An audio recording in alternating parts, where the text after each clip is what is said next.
Welcome, ladies and gentlemen. It's good to have you here today. Welcome to the site, and to all of you that are out there watching this through a live stream on Facebook or otherwise. We're glad to have you here. We're here at the site of the new Montana Heritage Center, home of the Montana Historical Society. And at long last, it's great to have you here to celebrate this day and the investment by Montanans in their heritage and for the pride of future generations. Welcome to this site.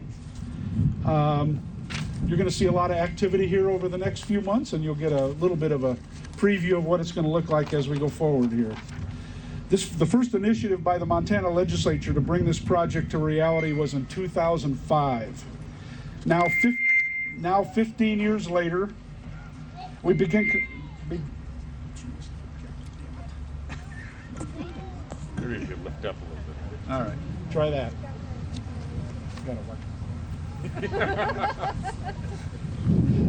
All right, this began in 2005, so 15 years later, here we are finally preparing to break ground on the new home of your 155-year-old Montana Historical Society. Through 8 legislative sessions, plenty of hard work, some joy and some tears and some frustration, the patience and the passion of the Board of Trustees of the Montana Historical Society, we're now ready to move forward. To get here today, it took leadership and courage. And I want to thank Senator Terry Gauthier, Representative Julie Dooling, and Senator Joe Cohenauer. Their willingness to step forward, draft, and introduce Senate Bill 338, develop a strategy, build a bipartisan coalition, and be strong advocates made the difference. It was really quite remarkable to watch through this last legislative session, and I want to thank wherever I want to. Over there. I want to also recognize the Board of Trustees and staff of the Montana Historical Society who never lost sight of the vision. Their commitment to make this day a reality has finally paid off. And I want to thank them for giving me 9 great years as director. The Montana community of museums, historical societies, educators, and civic leaders across the state have supported this project and the Montana Historical Society tirelessly as we have tried to support them. We have a vibrant community of history organizations, historic sites, and museums, and I'm very pleased that this legislation will also support their needs through the new Historic Preservation Grant Program. Governor and Lieutenant Governor Cooney, you remained strong and supportive and never wavered. You were the right leaders at the right time. Without your leadership,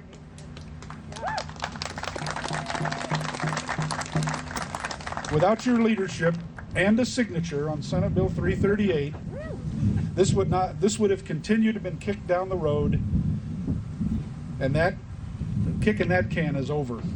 So thank you very much. I'd also like to express our sincere gratitude to the hundreds of individuals, families, businesses, and foundations who have remained loyal and provided significant private funding to support this project. They have demonstrated interest in the Montana, the demonstrated interest that the Montana citizens have had in our history shines through with this project. We've been tasked by the legislature to raise $10 million in private funds to support this project and demonstrate a public-private partnership. And I can report today that we have raised about $5.171 million in gifts and pledges, well on the way to completing this commitment in the next couple of years. And some of our donors are with us today, and we invite your participation.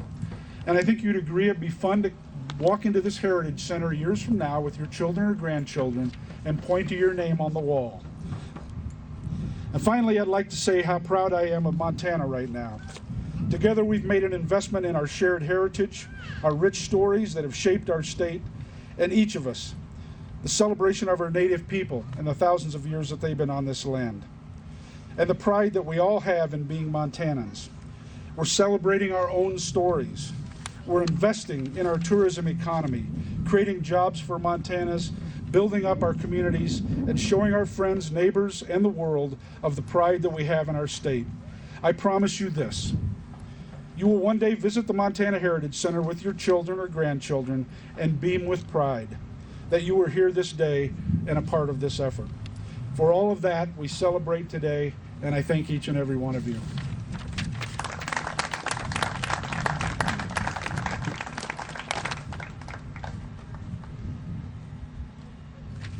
Thanks, Bruce. Hello, welcome. I'm John Lewis. I'm the Director of the Department of Administration. Thank you to everyone who's here in person and watching online. We're very excited that we're able to kick off the construction phase of this important project. We're very proud that we've kept the project on schedule, even in these strange and challenging times. After the 66th legislature approved additional funding for a new Montana Heritage Center, our department was directed to oversee the construction of the new Heritage Center. And first thing we had to do was select a location.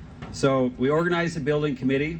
We had some great leaders from the community to really look at and analyze all possible options in the Helena area. And when I say all possible options, I meant we looked at every possible option in the Helena area. Some of the options were realistic, some were not. But it was so important that we get it right as we consider this really a 100-year decision where this Heritage Center goes. And we're excited it's going to be here on the Capitol campus. It's going to be the first building on campus in 40 years. And we believe it'll be a catalyst for further improvements on the greater campus area. So I want to thank the building committee for their efforts, volunteering their time, expertise, vision to the project. Montanans will get a better Heritage Center because of your efforts. We're working with great partners that we have a lot of confidence in that I want to thank: Cushing Terrell Architects and Engineers, Main Street Design, the Montana Historical Society, our own team at the Department of Administration led by Russ Catherman, and of course Sletton Construction, who are going to do a great job with this. So I'm proud of the collaboration we've seen with the project.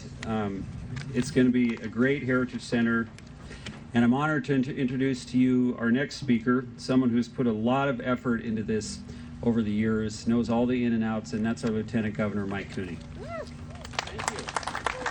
You want your mask?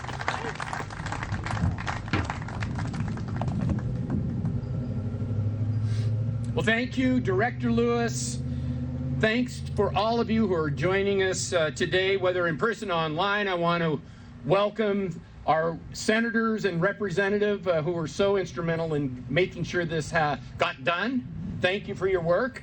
I want to thank the board, who's worked tirelessly over the years to make sure they saw this through. Thank you for all the work that you've done and all the people who have supported this great effort and brought us to today, which is what a celebration. I am just thrilled to be here today to celebrate this gigantic step forward. The Historical Society is such a special place for both Montanans and visitors, and its collections and research is priceless. It's time we have a building that will do justice to the extensive collections that tell Montana's many stories over the years. From its ability to attract residents and visitors to Helena, its partnership with museums across the state, or its award-winning publications and far-reaching education programs, this is truly an incredible institution for Montana. And I'm looking forward to seeing how the Heritage Center will build on that work and continue to remind us how we got here and inform how we should move forward. I'm sure most of the folks joining us today know exactly how many roadblocks this project faced and how we had to overcome so many. And I just think that this project to build the Montana Heritage Center has been in the works for over a decade. You know, when I was back in the legislature in 2005, we authorized $7.5 million in bonds and $30 million in authority to seek private donations for the efforts to construct a new building. Now, finding the remaining funding was still in the works when I served as interim director of the Society in 2010 and 2011. The legislature rejected an infrastructure proposal that session that would have filled the gap in funding. There's been funding proposals in every session since then, but none were successful until last session, when a bipartisan group of legislators supported funding through the Montana Museums Act of 2020 and Governor Bullock signed the proposal into law. So while the blueprints and logistics of what the Montana Heritage Center would look like has changed over the years, the vision has always been to create a space that would belong to every Montanan and serve the state for generations to come. So today sure has been a long time coming, and I'm incredibly grateful to everyone who has touched this project in some way. As it is for many others, this is a long-time dream of mine, and I can't wait to be back here to see the ribbon cutting and hand this over to the people of Montana. Ladies and gentlemen, it gives me a great deal of pleasure to introduce the gentleman who is the true champion of this project, the guy who wouldn't give up. And he told me the day he asked me to be his lieutenant governor that we were going to build the Heritage Center. He got it done. Please welcome Governor Bullock.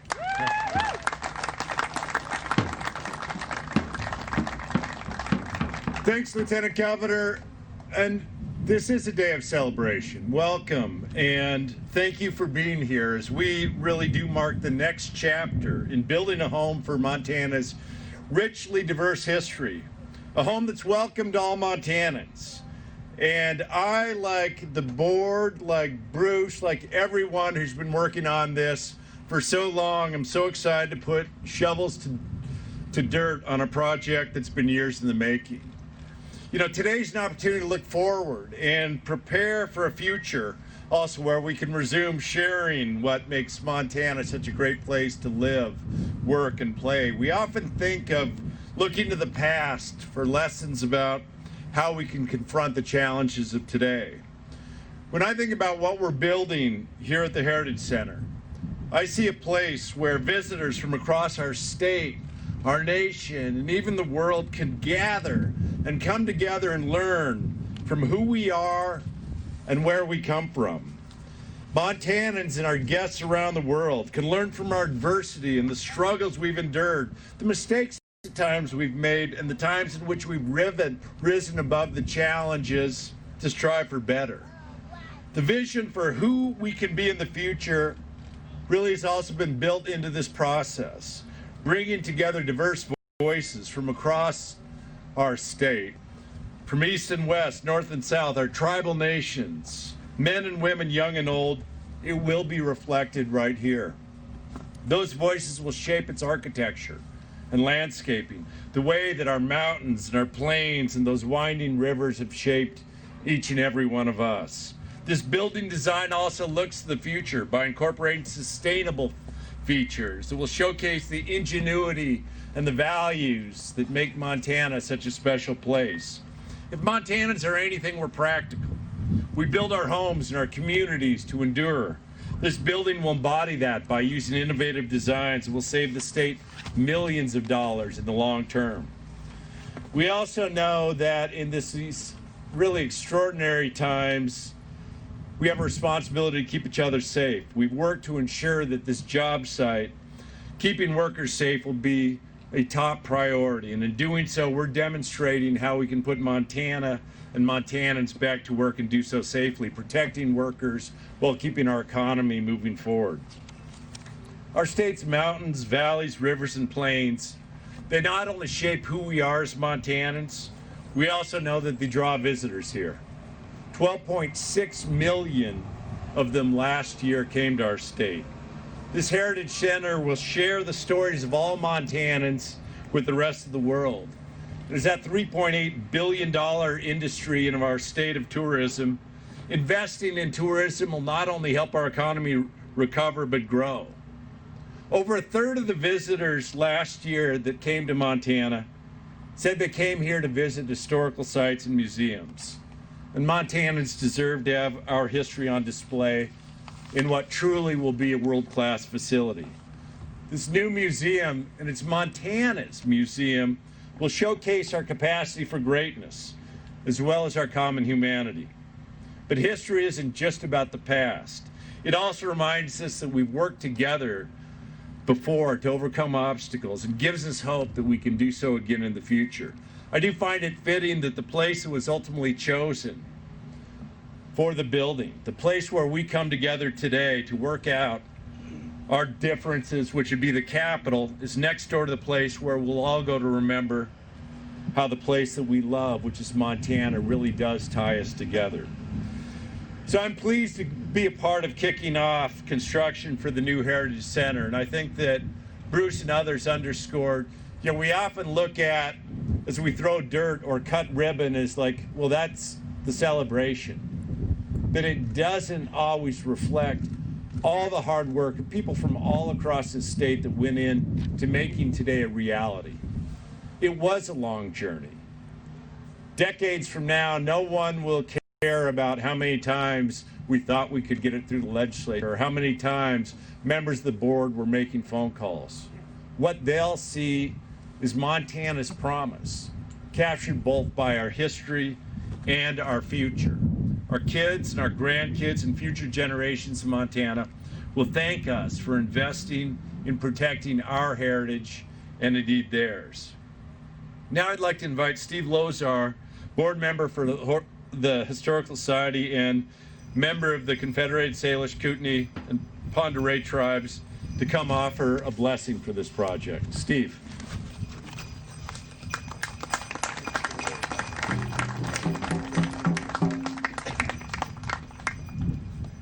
Lemlem spacia aspus, sinesakit katsup, nichtaas.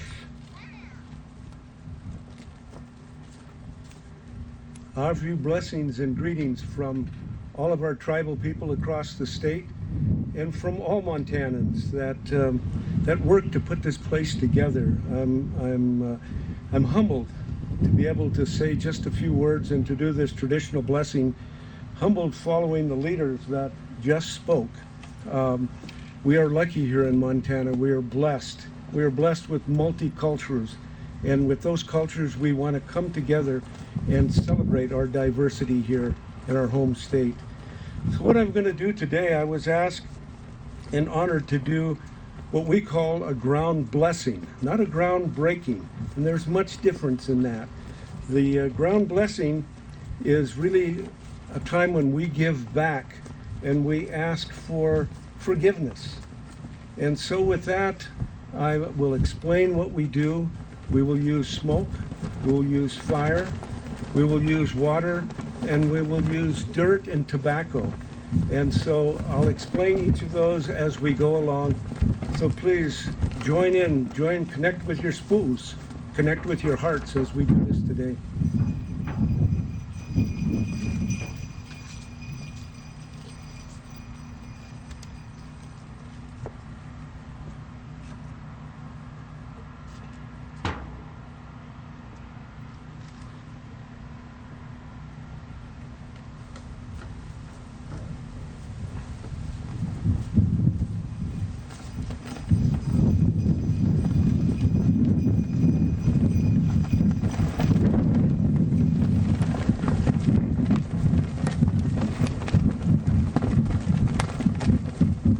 Be thankful for the wind. It clears the air that we breathe. We're going to bless that air and fan it with eagle feathers. And this is called a smudging. And what we do is it's a time of purification. And so we will light this. We do it at special occasions. We certainly do it at ground blessings. We do it at weddings and we do it at funerals. We do it at wakes. And what it is, quite simply, is an outward sign of breathing in and letting out all of our anxieties, all of our animosities. This is a place of healing, and this is a healing ceremony. So I will ask those of you who would like to simply breathe it in, wash yourself with this holy smoke.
Yeah, they've had a ride.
We've experienced fire, we've experienced healing, and today we all know how important water is to every one of us here in this state. It's our healer. It comes from our heart, our collective hearts. And so we're going to bless this ground with water as well.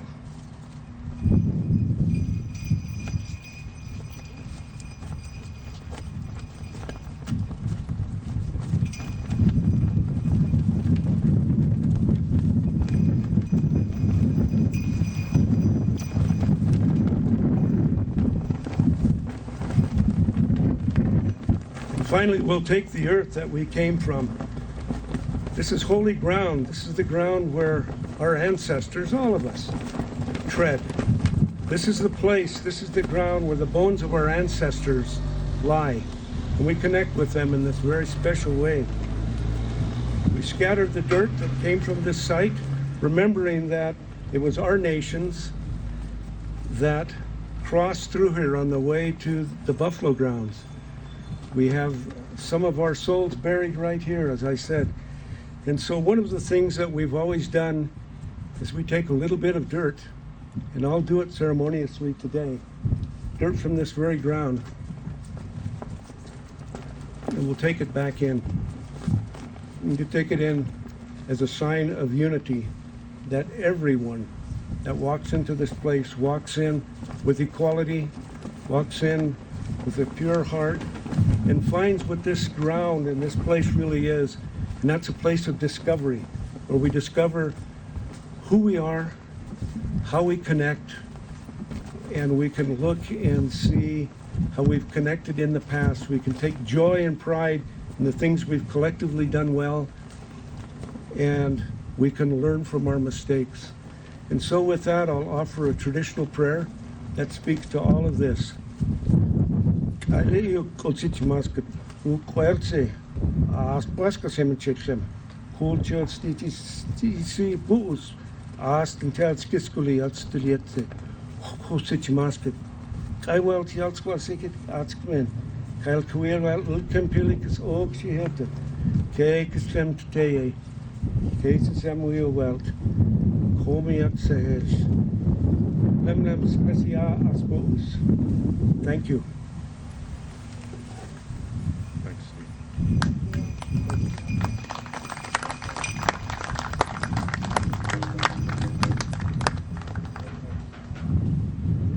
Now, who's in charge?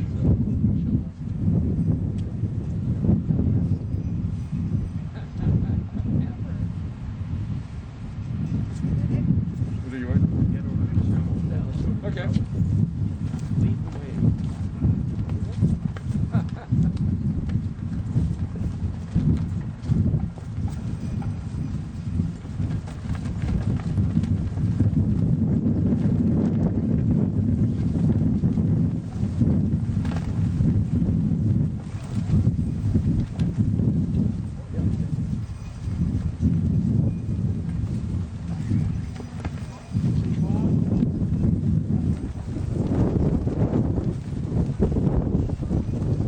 Speaking? Will they be speaking?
We'll conclude.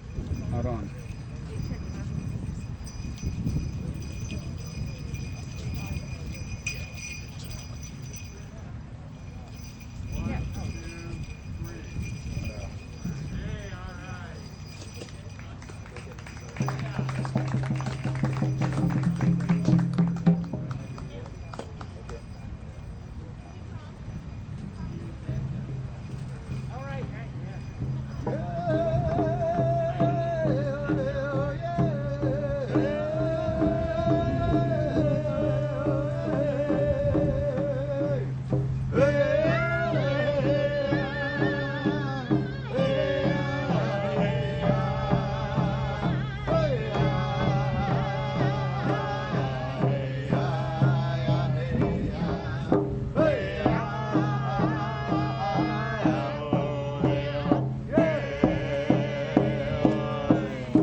Yeah, I miss seeing you, Dan.